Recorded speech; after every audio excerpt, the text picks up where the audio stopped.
Hello everyone and welcome to Computer Science for Self-Taught, and in today's video I'm going to teach you advanced Android. This tutorial is not for beginners, but this is for those who have successfully completed or have a little knowledge about how to work with Android. So this is going to be a series of advanced Android tutorials that I'm going to cover each and every functions and methods of Android that will be very useful while you want to create projects on Android. So let's get started. Before I start doing something, make sure that you hit the bell icons and do subscribe us if you are new to this channel, and also if you like this video, give us a thumb up, and if you have any questions or suggestions for making these tutorials easy for you, make sure that you write your suggestions and comments in the comment section below. Your questions and suggestions are mostly welcome. So the first functions or the first things that I'm going to teach you in this advanced Android tutorial is the shared preferences. This is one of the most property in Android that you need it a lot. So the first one is shared preferences. What is shared preferences? If I say that Android provides many ways of storing data of an application, and one of this way is called shared preferences. Shared preferences allow you to save and retrieve data in the form of key value pair. Of course, this is clear that with shared preferences you can store the value with the key and get the value with the key. So in order to use the shared preferences, you have to call a method get shared preferences, and it returns a shared preferences instance. So you have to store it inside a shared preferences object, and it points to the file that contains the value of shared preferences. So let's get started. So the first thing I need to create is the object of shared preferences. Shared preferences sh equals. So in here we cannot say new shared preferences, but we call the get shared preferences method, which returns the instance of shared preferences. Get shared preferences. In here it requires two values. The first one is the name of the shared preferences, and the next one is the mode, how you can read or write from shared preferences. So in here I'm going to give a name for my shared preferences, computer science. So the mode will be, you can also use mode private. It means that this preferences which will be created by this application, only this application has access to read and write from the file as the name of computer science. Other applications will not be able. If you want this shared preferences to be readable for other application, you can use other modes which are also available in here. We have mode append if you want to append to the existing preferences, and there are many methods you can use it, but for practice I'm going to use mode private. Only this app will read and write from this application. So in here, before I do anything further, I'm going to get the username and email from the user and store it in the file as the name of computer science, and then when I click the button, it retrieves that value that I have stored inside this file, will show you. So let's create a little text in here. The first one, I'm going to create an edit text, which should be much better, and height should be wrap content. Make sure that you make sure that you give an ID for this. So the ID for this will be edit _1. Okay, and the next edit text I'm going to name it as username.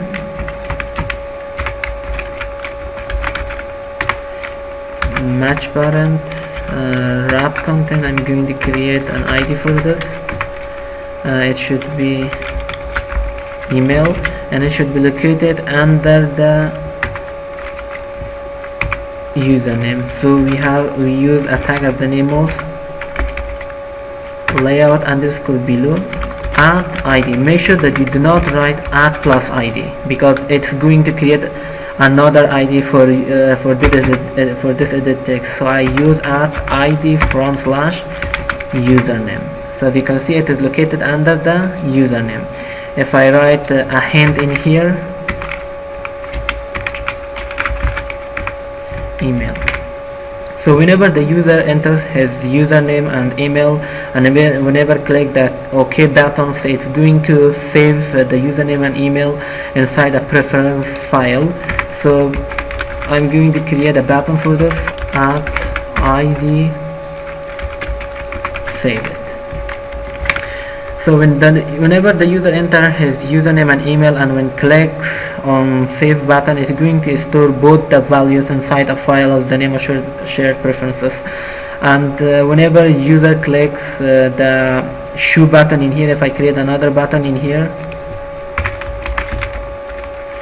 so I do not do this because let's see a great example I'm going to show you right now.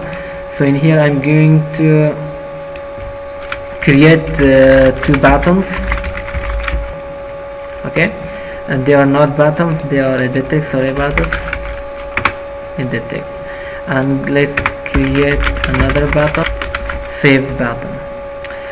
So I've created a shared preference file at the name of computer science, and the name mode is private. In here, if I want to put or store the values inside a shared preference file, sh.put. It does not have a put file.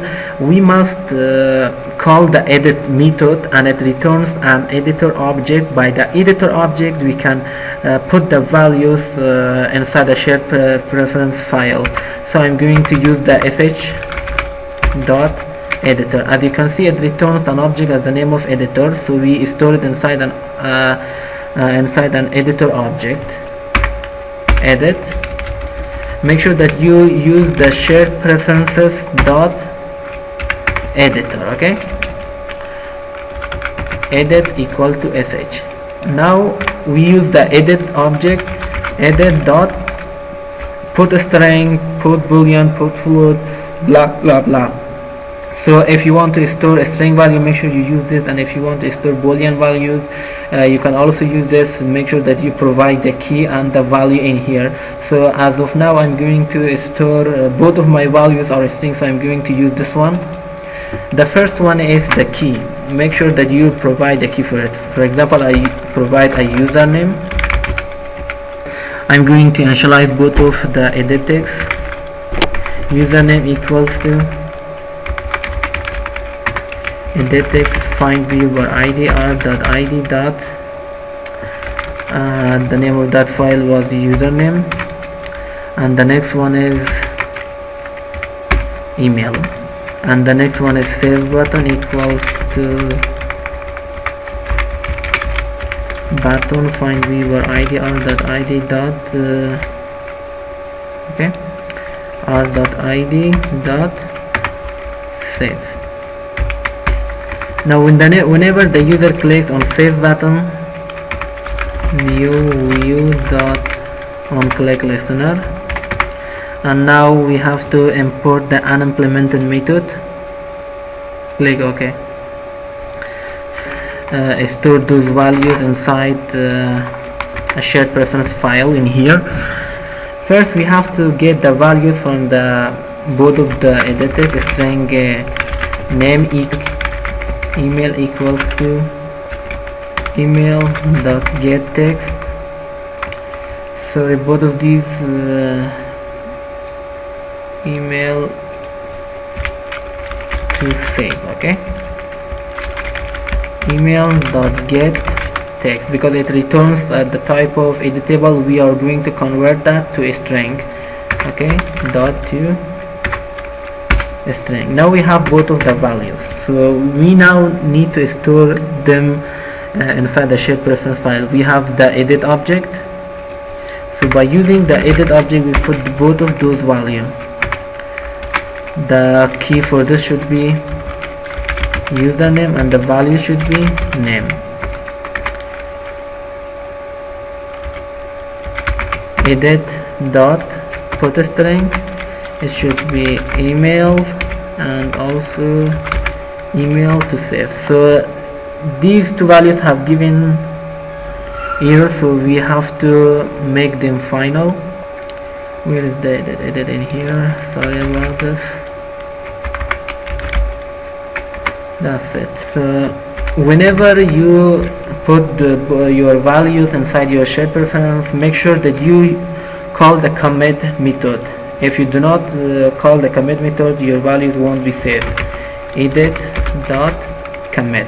So it returns a boolean value whether your values are saved successfully or not. So we can also check that by putting a condition in here. We provide that if the edit commit successfully, we are going to toast to user main activity dot this saved successfully toast dot length long dot show. Okay, that's it. So whenever the user provides their value and click on save button, it's going to take both of the email and email values from the text view and put them inside the preference file of the name of computer science, and also I have given them the key for both of the values, and we want to make sure that it saves successfully or not. So that's it. So now when the users click on save button, we are going to provide another button in here,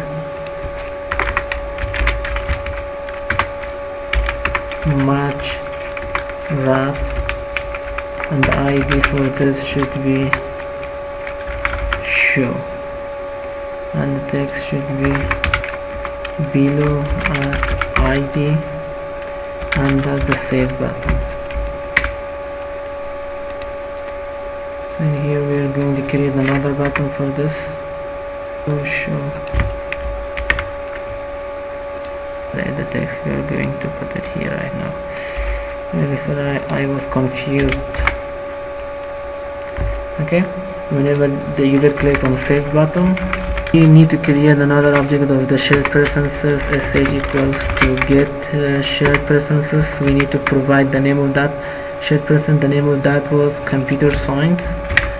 Okay, we are going to provide it here, and the mode was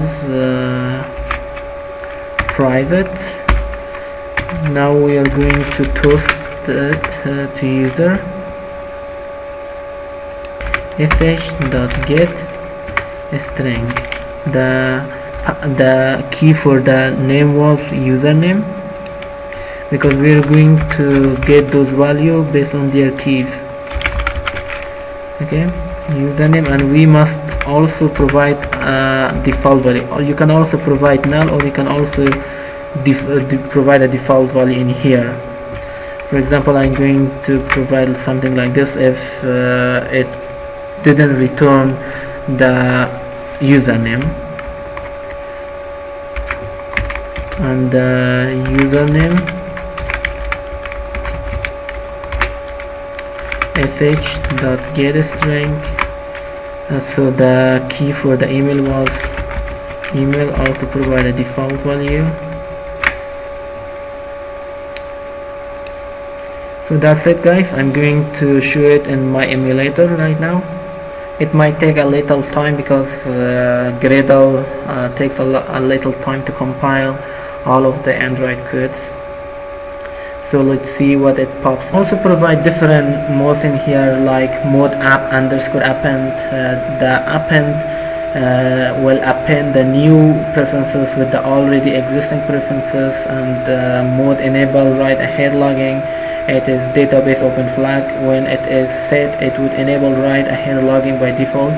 And the next mode is mode multi-process, and this mode will check for modification of preferences even if the shared preferences instance has. And other mode is mode private. By setting this mode, the file can only be accessed using the calling application.